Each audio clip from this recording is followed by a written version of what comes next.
হন ঘরের ভিতরে পড়ালেখা করবি, কোনো ধরনের মোবাইল টিপবি না। মোবাইল টিপতে দেখলে তোর খবর আছে। আচ্ছা বাবা। তাইলে আমি বাইরে গেলাম, তুই ঘরের ভিতরে পড়। বাপে গেছে গা, এখন মোবাইলটা টিপি।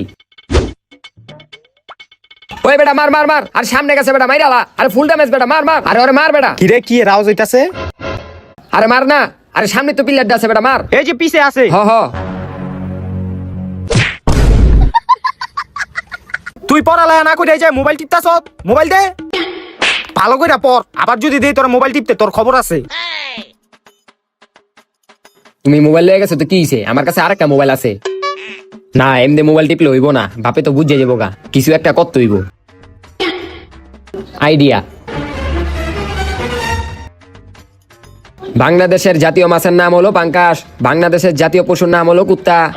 হ্যাঁ হয়ে গেছে রেকর্ডিং, এখন বক্সটা দরজার সামনে গিয়ে রেখে আহিগা। হ্যাঁ এই টুলটার উপরে রাখি, এখন রেকর্ডিংটা অন করে দিই। বাংলাদেশের জাতীয় মাছের নাম হলো পাঙ্কাশ, বাংলাদেশের জাতীয় পশুর নাম হলো কুত্তা। ওই বেটা মার মার মার, ওই বেটা মার, সামনে আগা। বাংলাদেশের জাতীয় মাছের নাম হলো পাঙ্কাশ, বাংলাদেশের জাতীয় পশুর নাম হলো কুত্তা। না পোলাটা এখন ভালোভাবেই পড়ালেখা করতেছে।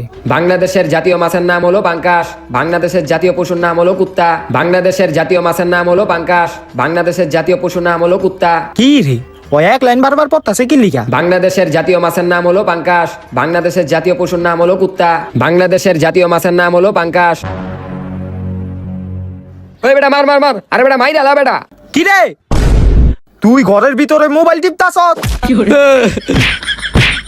তোর খবর আছে। ছেড়ে দাও। আর মোবাইল টিপবি?